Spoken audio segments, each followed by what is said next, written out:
Romans 8:15 says, you did not receive the spirit of slavery to fall back into fear. When we fall back into fear, what we're doing is we're caring about the wrong things. God has saved you. You have trusted in him. And what happens then is he gives you his spirit. That spirit is not a spirit of slavery. That was the spirit that was upon you before you met God. You were a slave to your thoughts. You were a slave to fear. To stop falling back into fear is to say to myself, I'm going to stop caring about things that don't matter. God's kids live different than the other kids in the world. In Matthew chapter 4, Jesus was led by the Spirit into the wilderness. And guess what happened when he was out there? He was tempted for 40 days and 40 nights by the enemy. And did he fall back into fear? The devil tapped on every single nerve to try to get Jesus to fall into fear. And he didn't fall. Why? He was led there by the Spirit. If you're led by the Spirit, you won't be led by the flesh. Step number 2 is son first. You have to remember that you are a son first. You two ladies, I'm talking to you.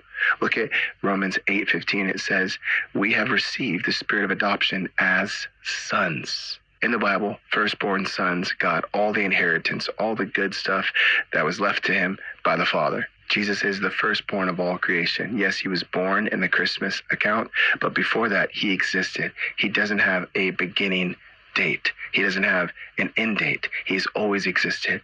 And yet he is the firstborn. He comes first in everything in all creation because he is the Son of God. And that Son of God took your place on the cross so that we could be sons of God. The wrath of God fell on him so we could be treated like a perfect firstborn son of God. Unless you remember who you are and start to walk in who God says you are, you'll never be able to stop caring what other people think. Caring too much comes from forgetting what you are called and who you are called. And sons of God don't care about what the children of the devil think. In Luke chapter 6, it says they were trying to watch to see if he would heal on the Sabbath. And the Bible says Jesus, knowing their thoughts, healed this man anyway. A true child of God may know what others are thinking about them, but they don't care what others are thinking about them. They care what God thinks about them. And step number 3 is say, Father. Romans 8:15 says that through the Spirit of God, we can cry out, Abba, Father. This is a term of endearment. Abba, Father means we're close to God. We're one with God. He is truly our true Father, more so than our actual parents. Why? He's known us longer than our parents. The truth is, if we cried out more to God, we'd care less what other people think. Cry out like you're a child of God so you don't whine like a child of the world. When you walk like a son of God, you feel like a son of God. God has given you his Spirit so you can cry out to him, I need your help. Father, help me in this moment of temptation, in this moment of fear. Cry out to him so that you will have the power to walk like his son.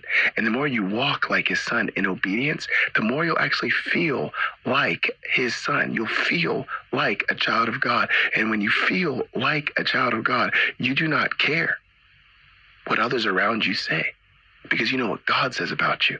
You know how God feels about you.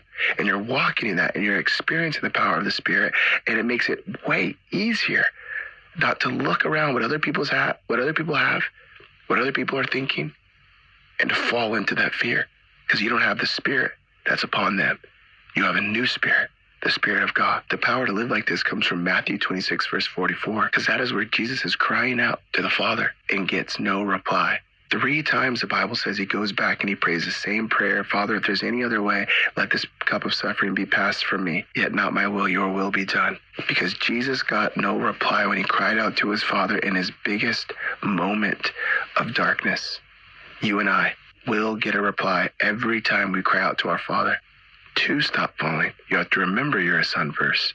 And to walk in that, you must say, Father. I hope this helps. I love you so much.